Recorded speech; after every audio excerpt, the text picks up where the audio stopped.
तेल रुका तो होगा 20 गुना ज्यादा जोरदार हमला। ट्रंप ने ईरान को अल्टीमेटम दे दिया है। नमस्कार, न्यूज 18 का डिजिटल प्लेटफॉर्म आप देख रहे हैं और मैं हूं रितु सिंह। मिडिल ईस्ट में जारी जंग के बीच अमेरिकी राष्ट्रपति डोनाल्ड ट्रंप ने ईरान को एक बार फिर कड़ी चेतावनी दी है और ट्रंप ने कहा है कि अगर ईरान द्वारा हॉर्मुज स्ट्रेट से तेल ले जा रहे टैंकर्स को रोकने की कोशिश की गई तो अमेरिका उस पर अब तक की सबसे बड़ी सैन्य कार्रवाई करेगा। ट्रंप ने ईरान को स्पष्ट शब्दों में चेतावनी देते हुए कहा कि अगर ईरान ने हॉर्मुज जल डमरू मध्य से तेल के व्यापारिक मार्ग में किसी भी तरह की बाधा उत्पन्न की तो अमेरिका उस पर अब तक हुए हमलों से 20 गुना ज्यादा जोरदार हमला करेगा। अमेरिकी राष्ट्रपति ट्रंप ने ट्रूथ सोशल पर जारी पोस्ट में कहा कि अगर हॉर्मुज स्ट्रेट में तेल की सप्लाई रुकी तो हम ऐसे ठिकानों को आसानी से तबाह कर देंगे कि ईरान के लिए एक देश के तौर पर दोबारा खड़ा होना लगभग नामुमकिन हो जाएगा। उन पर मौत, आग और तबाही का कहर बरपेगा, लेकिन उम्मीद है कि मैं ऐसी दुआ करता हूं कि ऐसा ना हो। अमेरिकी राष्ट्रपति ट्रंप ने इस चेतावनी को इंटरनेशनल कॉमर्स को बचाने के कदम के तौर पर बताया। खासतौर पर इस बात पर जोर दिया कि ऐसी स्टेबिलिटी बीजिंग समेत बड़ी ग्लोबल इकोनॉमी के हितों को कैसे पूरा करेगी। उन्होंने आगे कहा कि ये यूनाइटेड स्टेट्स ऑफ अमेरिका की तरफ से चीन और उन सभी देशों को एक तोहफा है जो हॉर्मुज स्ट्रेट का बहुत ज़्यादा इस्तेमाल करते हैं। उम्मीद है ये एक ऐसा इशारा है जिसकी बहुत तारीफ की जाएगी। तो वहीं ट्रंप ने यह भी कहा कि लड़ाई पूरी तरह से खत्म हो चुकी है और तेहरान की डिफेंसिव और अटैकिंग क्षमताएं पूरी तरह से खत्म हो गई हैं। ईरान के पास कोई नेवी नहीं है, कोई कम्युनिकेशन नहीं है, उनके पास कोई एयरफोर्स नहीं है, उनकी मिसाइलें बहुत कम हैं, उनके ड्रोन हर जगह उड़ाए जा रहे हैं जिसमें ड्रोन बनाना भी शामिल है। यूएस प्रेसिडेंट डोनाल्ड ट्रंप ने मंगलवार को ईरान के खिलाफ फिर से तीखा बयान जारी किया। उन्होंने ईरान से हॉर्मुज स्ट्रेट में माइंस लगाने से बचने को कहा और अगर उन्हें नहीं हटाया तो मिलिट्री नतीजों की चेतावनी भी दी। ट्रंप ने सोशल मीडिया पोस्ट के जरिए ये धमकी दी। यूएस प्रेसिडेंट ने कहा कि अगर ईरान ने हॉर्मुज स्ट्रेट में कोई माइंस लगाई है और हमारे पास ऐसा करने की कोई रिपोर्ट नहीं है तो हम चाहते हैं कि उन्हें तुरंत हटा दिया जाए। अगर किसी वजह से माइंस लगाई गई थी उन्हें तुरंत नहीं हटाया गया तो ईरान के लिए मिलिट्री नतीजे पहले कभी नहीं देखे गए उस लेवल के होंगे। उन्होंने आगे ये भी लिखा कि अगर उन्होंने माइंस लगाया है और उसे हटा लेते हैं तो ये सही दिशा में एक बड़ा कदम होगा। इसके अलावा ड्रग ट्रैफिकर्स के खिलाफ इस्तेमाल की गई उसी टेक्नोलॉजी और मिसाइल कैपेबिलिटी का इस्तेमाल हॉर्मुज स्ट्रेट में माइन करने की कोशिश करने वाली किसी भी नाव या जहाज को हमेशा के लिए खत्म करने के लिए कर रहे हैं। उनसे जल्दी और सख्ती से निपटा जाएगा। यूएस सेंट्रल कमांड ने एक एक्स पर समुद्र में ईरान की ताकत कम करने का वीडियो भी पोस्ट किया जिसमें कहा गया कि यूएस सेना समुद्र में ईरानी सरकार की ताकत दिखाने और इंटरनेशनल शिपिंग को परेशान करने की क्षमता को कम कर रही है। तो बता दें आपको कि सालों से ईरानी सेना ने अमेरिकी क्षेत्रीय और ग्लोबल सुरक्षा और खुशहाली के लिए ज़रूरी पानी में नेविगेशन की आज़ादी को खतरे में डाला है। सैनिक भेजने के ऑप्शन से इनकार भी नहीं किया। और वहीं इससे पहले मंगलवार को एक प्रेस ब्रीफिंग के दौरान व्हाइट हाउस की प्रेस सेक्रेटरी कैरोलिन लेविट ने कहा था कि यूनाइटेड स्टेट्स ने ईरान में ज़मीन पर सैनिक भेजने के ऑप्शन से इनकार नहीं किया। फारस की खाड़ी के देश में मिलिट्री ऑपरेशन एपिक फ्यूरी के मकसद पूरे होने के बाद खत्म हो जाएंगे। अब ऐसे में पश्चिम एशिया में संघर्ष बढ़ रहा है। ये डेवलपमेंट वेस्ट एशिया में बिगड़ते सिक्योरिटी हालात के बीच हुए हैं जिसकी वजह से ये लड़ाई अब ईरान से आगे बढ़ गई है और ईरान मिसाइलों और ड्रोन का इस्तेमाल कर जवाबी हमले कर रहा है।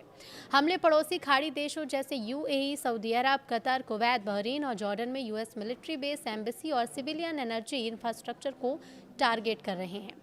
इस लड़ाई की वजह से ग्लोबल एनर्जी सप्लाई में खासकर हॉर्मुज स्ट्रेट के आसपास काफ़ी दिक्कतें आई हैं जहां दुनिया का लगभग 20% तेल ट्रांजिट होता है। लेकिन अभी तो देखिए ट्रंप की तरफ से कहा गया, लेकिन ईरान की तरफ से जवाब भी दिए जा रहे हैं और ईरान की मार से इजराइल बैकफुट पर आ गया है। शिया मुल्क के लोगों से लगाने लगा है गुहार, लेकिन अब ऐसे में नेतन्याहू का क्या है इरादा वो भी आपको बता देते हैं। तो अमेरिका और इजराइल ने जब ईरान पर हमला किया था तब उसके ज़मीनी अंजाम से वाकिफ नहीं था। इजरायली प्रधानमंत्री बेंजामिन नेतन्याहू की गुहार से अब ये बात तो सही साबित हुई। नेतन्याहू ने ईरान की जनता से अपील करते हुए कहा कि इजराइल और अमेरिका ईरानी सरकार के ठिकानों के खिलाफ अभियान चला रहे हैं, वो वहाँ की जनता के खिलाफ नहीं है। अब नेतन्याहू के इस बयान के कई मायने भी हैं। अमेरिका और इजराइल ने एकजुट होकर ईरान पर अटैक कर दिया और इस हमले में ईरान के supreme leader Ayatollah Ali Khamenei मारे जा चुके हैं। सेना के कई ठिकाने तबाह हो चुके हैं, लेकिन तेहरान के पास मिसाइल्स और ड्रोन का भंडार अभी भी बाकी है। यही वजह है कि ईरान की तरफ से इजराइल और अरब देशों में स्थित अमेरिकी ठिकानों पर मिसाइल और ड्रोन अटैक किया जा रहा है। ईरान के साथ ही इजरायल पर भी युद्ध का काफी असर पड़ा है। व्यापक पैमाने पर तबाही मची है और अमेरिका और इजरायल का अनुमान था कि खामेनेई के मारे जाने के बाद ईरान आसानी से सरेंडर कर देगा, पर इसके आसार फिलहाल नजर नहीं आ रहे।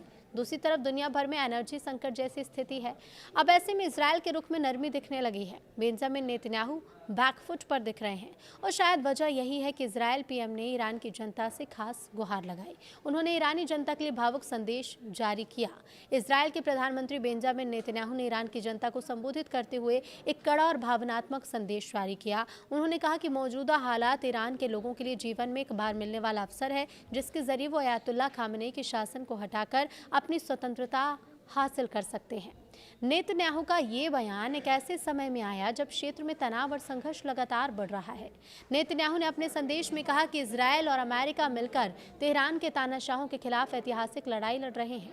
उन्होंने दावा किया कि दोनों देशों की कार्रवाई से ईरान की सत्ता से जुड़े कई ठिकानों को निशाना बनाया गया है और इस अभियान में इस्लामिक रेवोल्यूशनरी गार्ड कॉर्प्स से जुड़े हजारों लड़ाके और कई मिसाइल लॉन्चर भी नष्ट हुए। उन्होंने कहा कि हमारा टारगेट ईरानी शासन के ठिकाने है।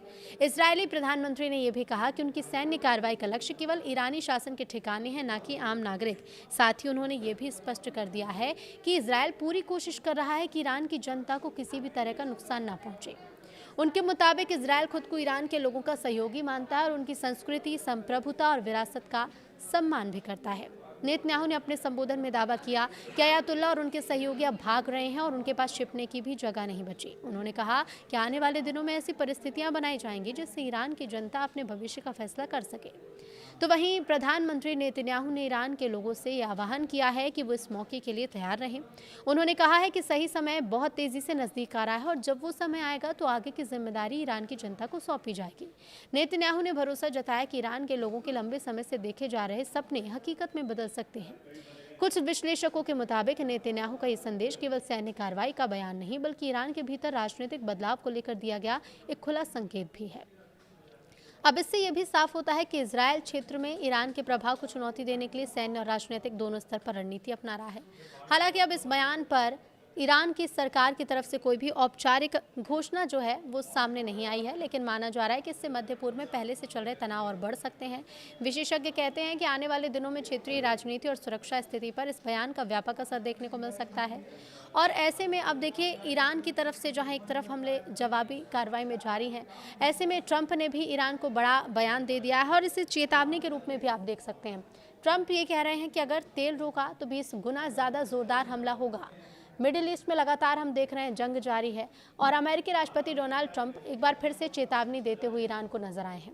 ट्रंप ने साफ तौर पर यह कह दिया है कि अगर हॉर्मुज स्ट्रेट से तेल ले जा रहे टैंकर्स को रोकने की कोशिश ईरान करता है तो अमेरिका उस पर सबसे बड़ी अब तक जो कार्रवाई की गई, अब तक जो धमाके किए गए और अब तक जितने लोगों की मौत या फिर जितना भी क्षति पहुंचाई गई है, उसमें सबसे बड़ी सैन्य कार्रवाई अमेरिका करेगा। ट्रंप ने ईरान को साफ तौर पर स्पष्ट शब्दों में चेतावनी दी है। कहा है कि अगर हॉर्मुज जल डमरू मध्य से तेल के व्यापारिक मार्ग में किसी भी तरह की बाधा उत्पन्न होती है, किसी भी तरह की रुकावट आती है, तो उस पर अमेरिका अब तक हुए हमलों से 20 गुना ज़्यादा जोरदार हमला करेगा। हालांकि देखिए, ये तो अब चेतावनी दी गई है और इसके पहले भी हमने देखा है कि जब जब ट्रंप की तरफ से कोई बयान सामने आया या फिर अमेरिका और इजरायल ने मिलकर हमले किए हैं, तो उसके बाद ईरान की तरफ से उसी तरह के जवाब भी सामने आए हैं, जिसका पूरा जो असर है वो मिडिल ईस्ट में टेंशन के रूप में देखने को मिल रहा है। अब ट्रंप की इस चेतावनी के बाद कि अगर तेल रोका गया, किसी भी तरह की बाधा ईरान की तरफ से डाली जाती है, अब ईरान इस पर किस तरह से जवाब देगा, ट्रंप के इस बयान का कितना असर होगा, ये सब कुछ आपको बताते रहेंगे।